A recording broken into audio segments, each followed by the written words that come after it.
네, 먼저 저를 이곳에 파송해 주신 땅끝마을에 있는 외금강 영광교회 성도님들과 또 기쁨으로 저를 이대 담임 목사로 또 맞이해 주신 우리 남서울교회 성도님들께 진심으로 감사를 드립니다.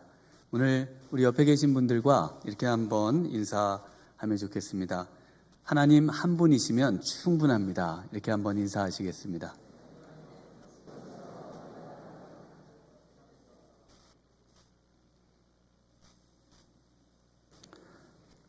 네, 이스라엘에서 가장 위대한 인물을 한 명 뽑자면은 다윗을 들 수 있을 것입니다. 그래서 이스라엘의 국기에 보면 가장 가운데 있는 그 별을 가리켜서 다윗의 별이라고 부릅니다. 다시 다윗과 같은 위대한 인물이 이 나라에 찾아오고 또 메시아로 이 땅에 다시 오셔서 이 나라를 부강하게 해주기를 소망하는 마음에서 이스라엘 국기에 다윗의 별을 놓았습니다.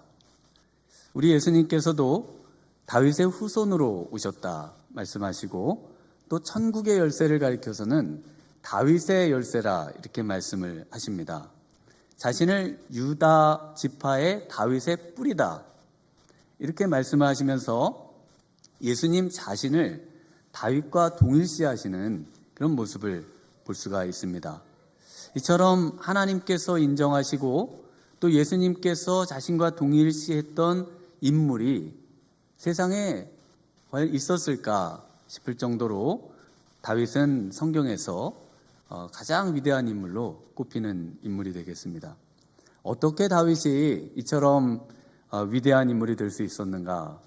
하나님께서는 다윗을 자신의 마음에 합한 사람으로 어떤 점에서 다윗을 그토록 칭찬하시고 기뻐하셨을까 하는 점을 오늘 시편 말씀을 통해서 함께 생각을 해보도록 하겠습니다.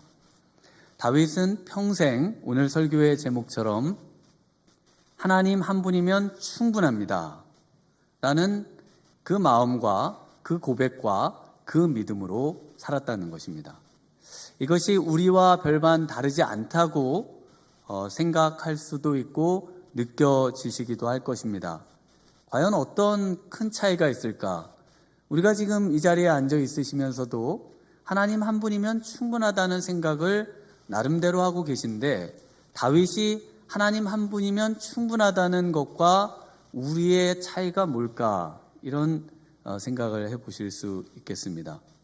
이 고백의 가장 큰 차이는 하나님이 단지 필요하십니까? 아니면 하나님 한 분이면 충분하십니까? 이 필요와 충분의 차이를 이해하는 데에 있다고 할 수가 있겠습니다. 하나님이 필요하십니까? 아니면 하나님 한 분이면 충분하십니까? 하나님이 필요해서 교회에 오셨습니까? 아니면 하나님 한 분이면 충분해서 교회에 오셨습니까? 이것이 굉장히 중요한데 상당히 헷갈리는 그런 물음이라고 할 수가 있겠습니다. 필요와 충분의 차이는 비타민을 생각해 보면 쉽습니다. 우리가 건강을 위해서 비타민을 복용을 하는데 이 비타민은 건강에 필요하지만 그러나 비타민만으로는 충분하다고 하지는 않습니다. 하나님이 필요하다고 한다면은 하나님 외에 다른 많은 것들을 우리는 필요로 할 수밖에 없다는 것입니다. 그러나 하나님 한 분으로 충분하다고 하면 하나님 외에 다른 어떤 것은 전혀 우리에게 필요치 않다고 말할 수 있을 것입니다. 모든 필요를 공급해 주시는 그 분만 계시다면 그렇다면 된다는 것이죠. 사람들은 이토록 이 모든 것의 필요를 충족시켜 줄 수 있는 것으로 물질을 삼습니다. 그래서 그토록 우리가 이 재물과 물질, 돈에 그토록 우리의 마음을 두는 이유는 돈만 있으면 충분하다고 생각하기 때문에 그래서 물질과 하나님을 겸하여 섬길 수 없다고 하나님께서 이야기하실 정도로 사람들은 물질과 또 하나님을 이 충분한 것의 대상으로 놓고 헷갈려 하는 것이죠. 그러나 행복의 기원이란 책에서도 역시 이 물질은 비타민과 같다는 것을 수많은 곳에서 입증하고 있습니다. 그것은 우리에게 필요한 것이지 그것 하나로 충분하지 않다는 것을 우리에게 지금 많은 학자들도 말해주고 있는 것입니다.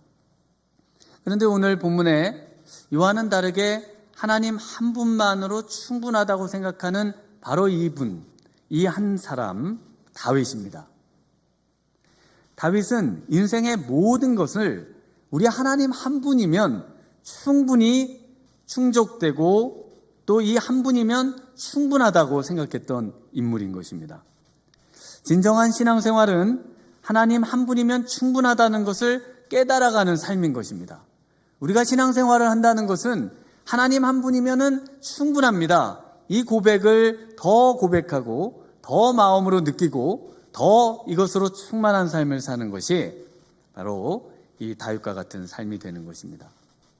하나님 한 분으로 충분한 그런 다윗과 같은 인생을 살기 위해서는요, 첫 번째로는 하나님이 나의 목자가 되셔야 합니다. 여호와는 나의 목자시니 내게 부족함이 없으리로다 라고 하는 말씀으로 시작되는 이 말씀들은 전부 이상적인 상황을 그려주고 있습니다. 1절에 부족함이 없으리로다 라고 고백하고 있는 이 모든 것은 다 미래형으로 기록이 되고 있는데, 목동의 신분인 다윗이 정말 부족한 게 없었을까요? 신앙생활을 하는 우리에게도 정말 신앙생활을 하고 하나님 한 분으로 충분하다고 고백한다면 부족한 것이 없어지던가요? 2절에도 푸른 풀밭에 누이시고 쉴만한 물가로 인도하시는데 정말 우리의 삶이 이토록 푸른 풀밭과 쉴만한 물가의 삶인지 의문이 들 때가 많습니다.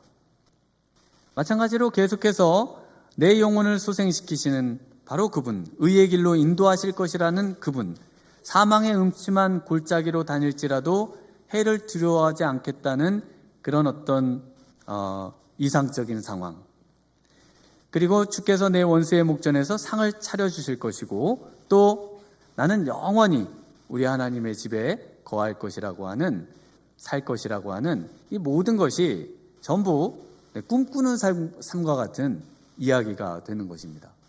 신앙생활에서 우리가 점점 멀어지는 이유는 바로 이 신앙에서 말씀하는 내용과 우리의 삶에는 너무나 이 괴리가 있다는 겁니다. 간격이 크고 그것을 볼 때 우리가 이 하나님의 이 말씀을 온전히 믿고 산다는 것이 쉽지 않게 느껴지는 것입니다. 지금 읽고 있는 이 시편의 동그라미를 쳐야 한다면은 바로 이 주어가 조금 변화가 있습니다. 1절에 내게는 부족함이 없다라는 말씀을 나는 부족함이 없다, 나는 부족함이 없는 겁니다. 2절 3절에서는 그가 나를 인도하시는 것이죠. 그리고 4절에서 내가 사망의 음침한 골짜기로 다녀도 이렇게 되고요. 5절에는 주께서, 6절에는 내가 영원히 살겠다라고 하면서 바로 이 하나님과 나라고 하는 이 관계를 나와 목자와 양의 관계로 풀어주고 있는 것입니다. 왜 목자가 양을 따라서 졸졸졸 따라다닐까요? 목자 한 분이면 충분하다고 하는 그 생각이 무엇 때문에 가능할까요?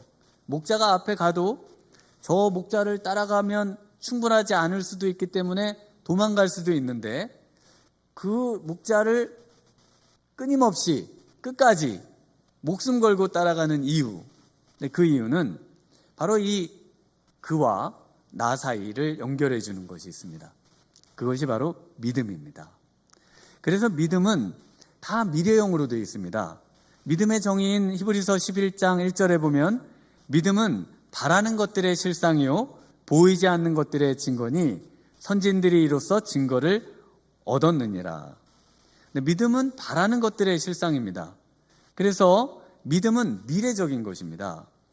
그래서 뭔가 확실히 눈에 보이는 것을 우리가 믿는다고 하지 않고 보이지 않는 것을 믿고 실현되지 않은 것을 믿는다고 우리가 고백하는 거 아닙니까? 그래서 에베소서 2장 8절에 너희는 그 은혜에 의하여 믿음으로 말미암아 구원을 받았으니 이것은 너희에게서 난 것이 아니요 하나님의 선물이라. 근데 무엇으로 구원을 받습니까? 구원을 받는다는 것을 어떻게 아시죠? 근데 믿음으로 압니다. 믿음이 보이지 않는데 어떻게 믿음으로 안다는 것입니까? 그때 지금 사도 바울은 에베소서 2장에서 이 믿음이 하나님의 선물이라고 이야기를 하고 있습니다. 그래서 하나님을 믿어지는 것은 정말 놀라운 하나님의 선물입니다. 이 자리에 예배 가운데 나온다는 것은 정말 우리가 어떤 무언가 보이지 않는 또 실현되지도 않은 이상적인 상황에 대한 하나님의 말씀에 대한 믿음이 우리 안에 우리 하나님께서 주신 그 선물로 말미암아 믿어지기 때문에 이 자리에 나와 있는 것입니다. 톨스토이는 사람은 무엇으로 사는가라는 책에서 이 하나님 한 분이면 충분합니다 라는 고백을 이렇게 표현합니다. 부모 없이는 살아도 하나님 없이는 살 수가 없다. 가만히 생각해 보면 여러분은 여러분의 자녀를 정말 안 보이는 곳에서도 지켜줄 수 있습니까? 나 자신도 내일 어떤 일이 일어날지 불확실한데 노력은 하겠지만 쉽지 않다는 것을 아실 겁니다. 과연 우리 자녀들을 행복하고 또 아름다운 삶을 만들어주는데 물질이면 된다고 믿으십니까? 그러나 우리의 주위에서 그걸로 되지 않는다는 것을 아실 텐데요. 그래서 기도해야 되는 것입니다. 그래서 하나님을 향해 우리 자녀들을 올려주고 우리 하나님 한 분이면 충분하다는 부모 없이는 살아도 하나님은 살 수 없단다. 얘들아, 너희들이 믿음을 가져야 된다. 믿음으로 우리 하나님이 너희들을 지켜주실 것이다. 부모는 한계가 있지만 우리 하나님은 한계가 없으신 분이시다. 우리 하나님을 향한 믿음을 가지고 우리 하나님 한 분이면 충분하다는 믿음을 가지고 살아야 한단다. 이것을 가르쳐 주셔야 되는 것입니다. 그런데 왜 기도 안 하십니까? 왜 하나님을 의지하라고 우리 자녀들에게 가르치지 않으십니까? 하나님 한 분이면 충분하다는 것을 내가 확신하지 못하기 때문에 우리 자녀에게도 하나님 한 분으로 충분히 너희는 승리할 수 있다고 확신 있게 말하기가 어려운 것 아니신지 모르겠습니다. 목사님, 그렇게 믿고 싶어도 또 그렇게 알고 있지만 안 됩니다. 그래서 이렇게 되는 데 있어서 다윗의 일생에도 결정적인 순간이 있었습니다. 그것은 다윗이 기름 부음을 받은 것입니다. 그래서 5절에 보면 주께서 내 원수의 목전에서 내게 상을 차려주시고 기름을 내 머리에 부으셨으니 내 잔이 넘치나이다. 다윗이 인생 중에 언제 기름 부음을 받았을까요? 3번 기름 부음을 받았는데 한 번은 형들 중에 이제 사무엘 선지자로부터 어릴 때 목동으로 집에 있을 때 그 불림을 받아서 기름 부음을 받습니다. 또 한 번은 왕이 될 때 헤브론에서 유다 사람들이 또 유다 족속의 왕으로 다윗에게 기름을 붓습니다. 또 세 번째로는 이제는 이스라엘 모든 장로가 이스라엘 전체의 왕으로 이제 삼기 위해서 이 헤브론에 와서 또 다윗에게 기름을 붓습니다. 그런데 이 3번의 기름 부음 중에 5절처럼 원수의 목전에서 상을 차려주시고 기름을 머리에 부은 때는 언제일까요? 여러분들이 다윗의 일생의 성경의 내용들을 보면 원수들로 표현되는 바로 그 형들이 있는 데서 다윗에게만 기름이 부어졌던 때를 아실 수가 있습니다. 다른 때는 다 모두 다 왕으로 인정해서 기름을 붓는 그런 때였는데 그 형들에게 미움을 받고 형들에게 배척을 받은 그 상황에서 다윗이 그 어린 나이에 기름 부음을 받는 그런 때가 있었습니다. 그래서 다윗이 이 글을 쓰고 있는 상황은 원수들, 바로 배다른 그 형들 앞에서 사무엘 선지자로부터 기름 부음을 받는, 그리고 사무엘 선지자가 그 잔치상을 그 막내 아들인 다윗이 와서 기름 부음을 받기 전까지는 먹지 않겠다. 그래서 그 상을 차려놓은 상태에서 기름 부음을 받는 모습을 볼 수가 있습니다.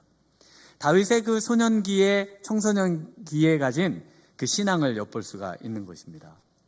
다윗이 그곳에서 기름 부음을 받는 그때를 사무엘상 16장 13절에 이렇게 기록을 하고 있습니다. 이날 이후로 다윗이 크게 감동되니라. 이 말씀을 그대로 번역을 하면은 하나님의 영이 다윗에게 강력했다라고 말씀을 하고 있습니다. 하나님의 영이 다윗을 압도했다는 것이고요. 하나님의 영이 다윗을 지배했다라는 말씀입니다. 그래서 성령 충만하면 하나님이 우리를 지배하는 것입니다. 성령 충만의 정의는 성령 충만하면 우리의 마음에 뭔가 기쁨이 차고 또 우리의 감정에 정화가 일어나고 또 노래가 나오고 이런 어떤 것으로 이해할 수 있겠습니다만 이것은 그냥 현상으로 나타나는 것이고, 실제 성령 충만의 정의는 하나님이 영이 나를 지배하는 겁니다. 내 생각을 지배하고 내 행동을 지배하고 내 감정을 지배하고, 그래서 내 감정을 지배하는 그것들이 이제 감사와 찬양과 기쁨과 이런 모든 것들로 표현되어 나타나는 것이고, 실제 성령 충만의 의미는 하나님의 영이 나를 압도하고 지배해서 이제는 나의 죄된 본성으로 살지 못하고 성령께서 이끄시는 대로 이끄시는 삶으로 살아갈 수밖에 없게 되었다는 것입니다. 이게 성령 충만의 의미가 되는 것이죠. 예수님께서 세례를 받으실 때 성령이 비둘기같이 임하셨습니다. 하늘이 열리고 성령이 비둘기같이 임하시면서 이는 내 사랑하는 아들이요 기뻐하는 자라라는 바로 하나님의 음성을 듣습니다. 성령 충만한 분들은 바로 이 음성을 늘 삶 속에서 하늘이 열리면서 하나님께서 너는 내 사랑하는 아들이고 내 기뻐하는 자라는 그 음성을 듣고 사는 분들인 것입니다. 네, 오늘 학습, 입교 또 세례를 받으시는 분들에게 이런 놀라운 은혜가 있기를 주님의 이름으로 축원합니다. 어떻게 하나님 한 분으로 충분한 인생이 될 수 있는가? 어떻게 그 이상적이고 미래적이고 꿈같은 이야기가 내 삶 속에서 약동하고 그것이 실제 이루어지지 않았으나 그러나 그것을 믿음으로 받은 줄로 믿고 그것을 이루어가는 그런 삶을 살 수 있는가? 네, 그 답은요, 성령 충만이라는 것입니다. 네, 어떻게 성령 충만할 수 있을까요? 네, 성령 충만하기 위해서는 에베소서 5장 18절에 보면 술 취하지 말라 이는 방탕한 것이니 오직 성령으로 충만함을 받으라. 네, 그래서 술 취하는 것과 성령 충만을 이렇게 대비시켜 놓고 있습니다. 네, 혼술보다는 어디에 가야 술맛도 제대로 나고 술도 잘 취합니까? 네, 술집에 가셔야죠. 네, 가보기는 했습니다만 취해보지는 못했습니다. 근데 성령에 취하려면 어디로 가야 될까요? 네, 혼자 성령에 충만하려고 할 수도 있겠지만 네, 대비가 되니까 네, 성령 집으로 가야죠. 네, 성령의 집이 어딜까요? 성령의 집은 교회입니다. 성령이 역사하시고 성령이 다스리시고 성령이 운행하시는 곳, 그것이 어디입니까? 교회입니다. 그래서 성령 충만하려면은 성령 집, 그래 교회로 가면 더 충만해지기가 쉽고 더 정말 성령 충만을 경험할 수가 있는 것입니다. 그래서 교회에 오셔야 되는 거예요. 혼자 성령 충만하시기 위해서 온라인으로 틀어놓고 성령 충만하려고 해보시다 보면은 순간 딴 생각도 들고 잠도 들고 또 냉장고도 열어봐야 되고 또 누가 오시면 밖에도 나가봐야 되고 전화가 오면 전화도 받으셔야 되잖아요. 카톡도 올리고 너무 성령 충만하기 어렵습니다. 그런데 성령의 집인 교회에 오시면 이렇게 저만 뚫어져라 쳐다보면서 성령님을 사모하면서 이렇게 성령 충만을 경험할 수 있는 준비가 되는 것입니다. 굉장히 부드럽게 말씀드리고 있습니다. 교회 오셔야 됩니다. 교회 안 오시면 안 좋습니다. 세 번째로는요, 자신이 목자가 되어야 되는데요. 다윗은 어릴 때부터 양들과 생활을 하는 목동이었습니다. 그런데 믿음이 생기고 성령이 충만하니까 모든 것을 믿음의 눈으로 바라볼 수 있게 됐습니다. 믿음이 생기고 성령 충만을 받으면 변화가 있는 것이거든요. 그래서 모든 것이 이제 이 신앙의 눈으로 바라보게 되는 것입니다. 그래서 2절부터 6절에 나와 있는 모든 말씀은 사실은 다윗이 목동으로 있으면서 하나님이시라면 이렇게 하시겠구나, 그런 마음으로 다윗이 양들을 지금 목양하고 있는 것입니다. 하나님이 실제 무슨 목동이 되시는 건 아니시잖아요. 목자가 되시는 건 아니시잖아요. 그래서 하나님이시라면 이렇게 하시겠구나, 푸른 풀밭으로 인도하시고, 그러면 양들을 푸른 풀밭으로 인도하고 또 물가로도 인도하고 양들의 그 예민한 부분을 놀라지 않게 물을 잘 인도하고 또 사망의 음침한 골짜기로 데리고 다니면서도 양들을 절대 다치지 않도록 그렇게 보호하고 하는 일을 하나님이시라면 이렇게 하실 거라는 마음으로 다윗이 이 일을 하고 있다는 것입니다.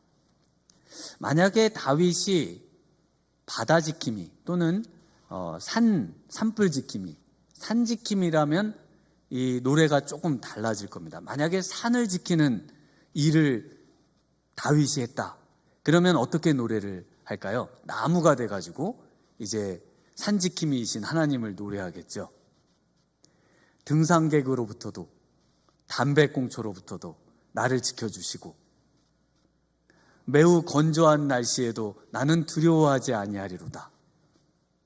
나는 영원히 산불 지킴이와 영원히 살리로다. 조금 와닿으시는지 모르겠습니다. 근데 내 삶의 그 삶 속에 모든 것이 믿음의 눈으로 바뀌면서 하나님이시라면 이런 모습으로 나를 대하시고 또 일하실 것이라는 그 믿음의 눈이 생기는 것입니다. 하나님이 우리 가정에 찾아오신다면 우리 부부관계 속에 한 사람을 평생 미우나 사랑스러우나 상관없이 사랑하는 그런 관계로 하나님은 나를 사랑하시겠구나. 그러면서 이 부부관계를 예수님과 우리의 관계로 이야기하면서 우리를 예수님의 신부로 영원히 어떤 상황이 되더라도 변하지 않을 그런 사랑으로 이야기해주고 계시지 않습니까? 또 자녀 사랑은 어떻습니까? 망나니 같은 자녀를 과연 사랑할 수 있을까? 사춘기 아이를 키우는 것이 얼마나 어려우면 살인보다 어렵다. 그래서 길복순이라는 영화가 이렇게 나오고 그러겠습니까? 망나니보다 더한 나를 사랑하신 그 하나님의 사랑, 그 사랑을 생각할 때 나는 나보다는 나은 이 자녀를 사랑해야지, 이렇게 생각하면서 평생 자녀들을 사랑으로 품어내는 것입니다. 부모의 사랑은 어떻습니까? 부모님을 사랑하는 것, 하나님을 사랑한다면은 부모님을 사랑해야 한다고 십계명에 써 있지 않습니까? 그토록 다윗이 자신을 홀대했던 부모, 그런데 다윗이 사울 왕에게 쫓겨다니면서 죽이려고 하는 사울에게 쫓겨다니면서 도망자 시절에도 다윗은 부모님을 안전한 모압 땅으로 옮겨다 모셔다 놓고 그리고 도망자로 그렇게 근 10년을 쫓겨다녔습니다. 자기를 홀대하고 무시하고 또 배다른 형들과 차별했던 부모님이셨지만 그러나 그 부모님을 극진히 섬겼던 다윗의 모습을 우리가 다윗의 일생을 통해서 볼 수가 있는 것입니다. 네, 오늘 이 아침 하나님 한 분이면 충분합니다 라는 다윗과 같은 믿음으로 인생 성공하시는 우리 성도님들 되시기를 주님의 이름으로 축원합니다. 기도하시겠습니다. 하나님 아버지, 오늘 이 아침 다윗과 같이 하나님 한 분이면 충분합니다 라는 고백과 믿음을 갖기를 원합니다. 하나님, 이 고백으로 새 출발하기를 원합니다. 이 고백으로 승리하기를 원합니다. 우리에게 충만한 은혜로 함께해 주시기를 원하옵고 예수님 이름으로 기도드리옵나이다.